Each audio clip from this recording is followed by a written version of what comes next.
Hello， 大家好，電器大雄仔，今期咧帶大家介紹下如何選購電視機啦。咁而家咧電視機我哋睇到呢幾年嘅價錢非常之進取啊，價錢非常之心動啦。你可以睇到以往5000幾蚊，依家3000幾蚊都買到啦。好似呢啲係啦，43寸嘅新款 LG 都係3000幾蚊就買到啦，甚至55寸都係4000幾蚊搞掂啦。但係如果你做展示用咧，可以考慮創維2000幾蚊買到55寸嘅咯喎。並且咧電視唔使咁大部，房間用都可以考慮32寸嘅樂聲牌。1007蚊到都買到㗎啦，並且帶5年保養添嘅。咁我哋可以睇翻咧，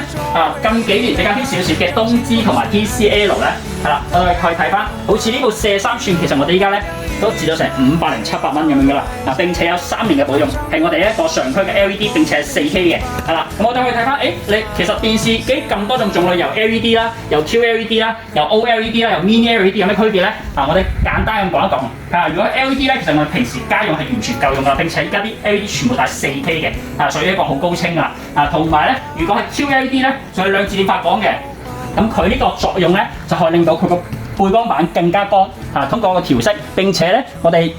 最多人揀嘅三星，佢係帶咗個 AI 嘅芯片嘅，咁 AI 芯片咧，佢就可以令到佢反應速度咧更加快速嘅，同埋咧遙控咧都係更加簡約咗嘅。你可以睇到佢一個切換速度咧係好理想嘅。三星咧，佢依家就係3年嘅一個保養啦。咁我哋去睇翻依家有 Q8啦，或者係一個 QN90嘅一個系列嘅，佢哋一個中間同高階嘅切換啦。咁你可以睇到90嘅呢個系列咧，佢嘅實色程度咧還更加好，但係背光嘅表現更加好嘅。呢方面可以更加亮度高咗。係啦，咁如果 TCL 嘅我哋都可以見到好多 C6K 同 C7K， 但係可以睇到依家目前咧比較多人中意嘅咧都會係 C7 機呢個系列嘅，因為 C7 機目前咧又比 C8K 性價比更加高，並且咧佢係帶咗一個 144S 嘅一個刷新嘅，係啦。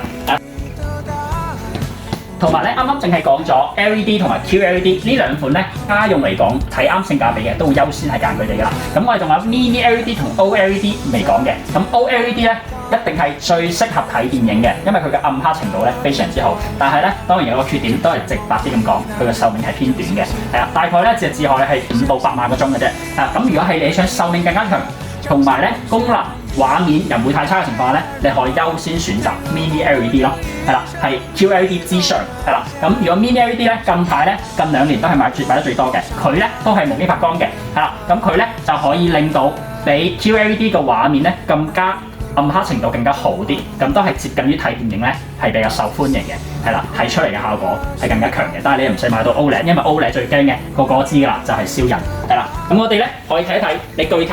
睇啱邊個款歡迎咧就過嚟電器大人揾熊仔，多謝晒，拜拜。